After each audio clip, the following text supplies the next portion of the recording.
Hey everyone, it's Justin again. In this lesson, we're going to be learning about what surface area is and how we find the surface area of prisms. We're only going to be looking at prisms whose bases are rectangles, triangles, or regular polygons in this unit. It would be a great idea to find your area notes on these figures and keep them nearby during this lesson. By the end of this lesson, you will be able to explain what surface area is and find the surface area of prisms. First, we'll discuss what surface area means. Next, we'll complete one example using one method for calculating surface area. And then we'll complete one example using a second method for calculating surface area. So before you can find surface area for a 3D figure, you're going to have to understand what surface area is. So let's start here. What is surface area? Let's consider a plain old box. Using context clues and what you know about the words surface and area by themselves, which of these scenarios do you think better represents the surface area of a box? The paper that it takes to wrap the box, or the amount of sand that we can fit in the box to fill it up? We know that area represents the two-dimensional space that a flat object takes up. Surface, in this context, means the outside or the exterior of a shape. So if you put those two words together, what do you think surface area means? Did you guess something like the total area that all of the faces or curved surfaces of a figure take up? Well, that would be exactly right. That means that in this box scenario, surface area is better represented by the paper that it takes to wrap the box. Let's clarify units for a second. Even though we're going to be working with three-dimensional figures, since surface area is measuring the flat space that the faces take up, it is a two-dimensional measurement. That means that your answers will be in units squared, just like if you were finding the area of any two-dimensional figure. Let's take this new definition and understanding of surface area and see how it applies specifically to prisms. What do we know about the faces that make up the outside of a prism? Well, all prisms are made up of two congruent bases that can be any shape. In this triangular prism, the bases are these two triangles. Then, between those bases, there are many additional rectangular faces. These faces that are not the bases can be called lateral faces. In this triangular prism, these three faces would be the lateral faces. Keep in mind that the number of lateral faces in a prism will depend on what shape the base is. However, the more sides the base has, the more lateral faces the prism will have. The surface area of a prism is the sum of the areas of all of these faces combined. Let's try this out. In this example problem, we are asked to find the surface area of the rectangular prism. How many total faces are there, including both the bases and the lateral faces, in this prism? There are 6 total faces. To get the surface area of this prism, we're going to find the sum of the area of all 6 faces. Give this a try on your own. Pause the video now to find the sum of the area of all 6 faces. In this rectangular prism, we have 3 pairs of congruent rectangular faces. To be more efficient with our time, instead of finding the area of each of the 6 faces individually, we can actually find the area of one rectangle in each pair and then just multiply it by 2 to account for both rectangles in that pair. Each of these 2 faces has a base of 8 inches and a height of 4 inches. I will also multiply by 2 to account for both rectangles to get a total area for this pair of 64 square inches. Let's write that down to keep track of it and then repeat with the next pair of faces. They have a base of 8 inches and a height of 15 inches. Times 2 makes a total area for this pair of 240 square inches. We have to do this one more time with this last pair of lateral faces. They have a base of 4 inches and a height of 15 inches. Times 2, making a total area of 120 square inches for this pair. The total surface area of the prism will be the sum of the surface area of these 3 pairs of faces. When I add all of their areas together, I get a total surface area of 424 square inches. Handling that rectangular prism wasn't so bad because we only had 3 pairs of congruent sides. What if you had a prism without so many congruent sides? What if you had something like this hexagonal prism and it had 6 different lateral faces?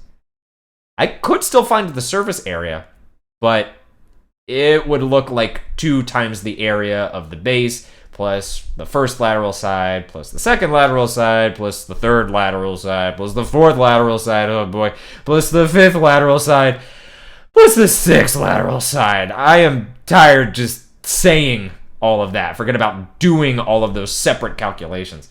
Just imagine all of the room for mistakes in all of those too.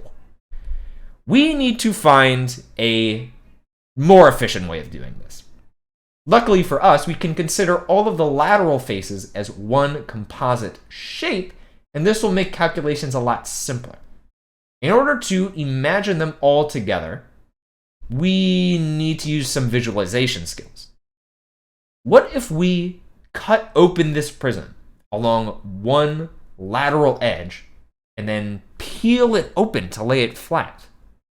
What would our shape look like then? Is that kind of hard to picture? Well, that's okay. Let me help out. Here is what it looks like to open up this prism. We wind up with this figure in the end. We can see there are 3 distinct shapes here. The 2 hexagonal bases, and then all of the lateral sides can actually be combined into one big rectangle. The height of this big rectangle is still the same as the height of the prism was. What about the length of the base of this rectangle? Well, each of these smaller segments came from the edges of the hexagon. So the base of this rectangle is actually the total length around the edge of the whole hexagon. Hey, wait a second.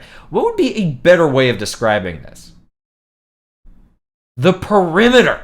More specifically, the perimeter of the base. Let's revisit our strategy for finding the surface area of a prism and generalize this a little bit more. So all prisms have 2 congruent bases and many rectangular lateral faces. We know that the surface area of a prism is the sum of the area of all of these faces combined. But let's get more specific with a formula.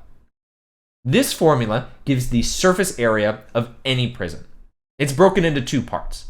This section represents the area of the bases, and this section represents the area of the lateral faces. The big B, or the capital B, represents the area of one base. So 2 big B represents the total area of both bases combined. Big P, or capital P, represents the perimeter of the base.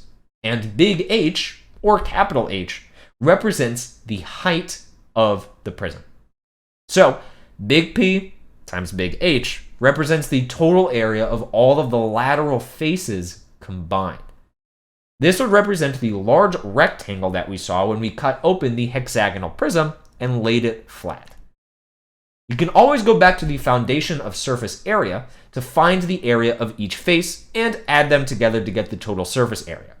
But this method leaves lots of room for mistakes because of how many separate calculations it involves. Instead, let's try one more example using this formula just to get a feel for it. This last example problem says to find the surface area of the triangular prism. Now, we could do this by separating out all of the faces and finding each of their areas separately, but let's use that new formula we discovered. S equals 2 times big B plus big P times big H. Let's start with big B, which represents the area of one base.